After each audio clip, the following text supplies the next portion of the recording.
We get used to the daily dose of news about hacking from Russia and North Korea, but China has an increasing threat in terms of cybersecurity.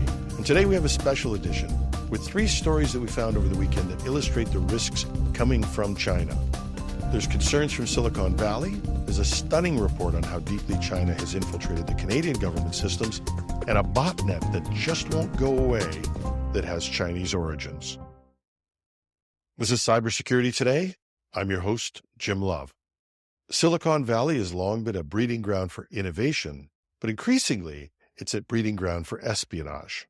Amid an escalating geopolitical struggle, Chinese spies are stepping up their operations in America's tech hub, putting companies like Google, Tesla, and Apple directly in their crosshairs. The most recent episode involved Linwei Ding, a Google employee who was caught red-handed trying to steal trade secrets to launch his own company in China. Ding, who worked at Google's California headquarters for 4 years, had covertly downloaded more than 500 files related to Google's AI technology. Investigators also discovered that Ding had deceived a colleague into scanning his access badge to make it look like he was in the office when he was actually in China pitching to investors. On January 6th, a day before Ding was set to leave for Beijing, FBI agents raided his home and seized his devices. Ding has pleaded not guilty, but his case is just the tip of a very large iceberg. The FBI and other U.S. agencies are increasingly sounding the alarm on China's corporate espionage operations. American authorities claim that China's need for cutting-edge technology has grown more urgent due to strict export controls on advanced chips and AI systems. As a result, China's Ministry of State Security, MSS, has allegedly turned to clandestine methods to bridge the technology gap. Beijing's efforts have not just targeted Google. In recent years, individuals have been charged with stealing technology from companies including Tesla, Apple, and IBM with the aim of transferring it back to China, often successfully. Virtually all PRC citizens who work in technology companies abroad are allowed by the MSS to steal proprietary information, according to Nigel West, an intelligence expert. He goes on to say, it's state-sponsored theft, and it's designed to give Chinese companies a competitive advantage without investing the time and money in R&D. West describes a systemic effort that is state-backed, with Chinese nationals often facing no consequences if they take stolen technology home to exploit it for profit. Recently publicized incidents are highlighting an intensifying battle over technology and innovation, with China appearing undeterred by U.S. legal action. Just this June, a Canadian national pleaded guilty to stealing battery manufacturing secrets from Tesla to launch a similar venture in China. In another instance, multiple former Apple employees were caught attempting to flee the U.S. with proprietary information related to self-driving car technology. Last year, the U.S. launched a disruptive technology strike force to address high-tech theft, signaling a recognition of the scale of this threat.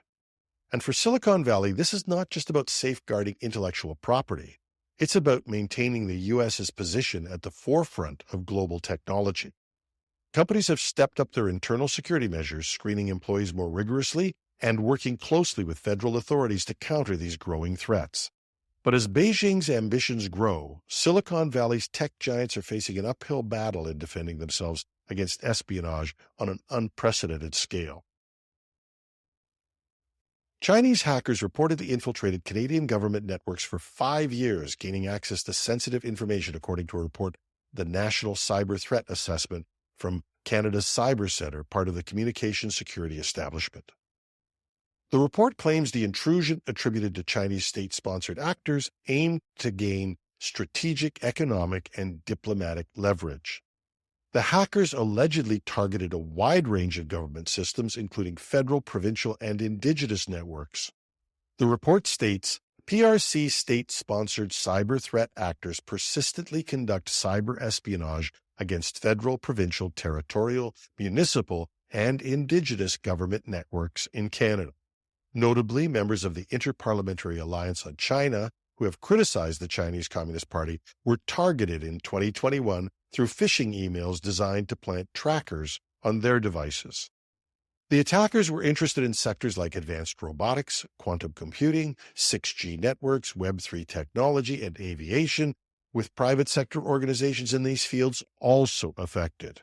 Although the Cyber Center claims that all known federal government compromises have been resolved, it warns that remnants of these attacks may still exist due to the extensive time and resources hackers invested in studying Canadian networks. Early in 2024, the Canadian government had cautioned that Chinese threat actors conducted multiple Earlier in 2024, the Canadian government had cautioned that Chinese threat actors had conducted multiple reconnaissance scans on various government bodies, political parties, and critical infrastructure, underscoring the persistent risk these cyber espionage campaigns pose to Canada's security. And hackers linked to the Chinese government are using a large botnet comprised of TP-Link routers to conduct highly evasive password-spraying attacks on Microsoft Azure accounts. Microsoft warned about this week. Dubbed Covert Network 1658 by Microsoft, this botnet comprises thousands of routers, cameras, and Internet of Things devices, posing a significant challenge for detection and mitigation. The botnet, previously identified as Botnet 7777 by researchers in 2023, initially included over 16,000 devices. By rotating compromised routers' IP addresses, hackers masked login attempts across multiple IP addresses, making it difficult for security systems to detect these password-spraying attacks. Microsoft notes that the botnet now averages around 8,000 active devices, largely composed of hacked TP-Link routers. Some characteristics of the attacks make them especially difficult to identify. Hackers use low-volume login attempts to avoid triggering traditional security alerts, while frequently rotating IP addresses among the broad set of compromised small office, home office devices. Additionally, each device in the botnet operates for an average of 90 days before cycling out, complicating tracking and shutdown efforts. Microsoft cautioned that any group using the Covert Network 1658 infrastructure can mount these widespread account takeover campaigns, posing risks to multiple sectors. This threat's persistence highlights the need for enhanced security on IoT devices and vigilance from organizations using cloud services like Azure. And that's our show for today. You can find show notes and links to some of the stories on technewsday.com or .ca. Take your pick. I'm your host, Jim Love. Thanks for listening.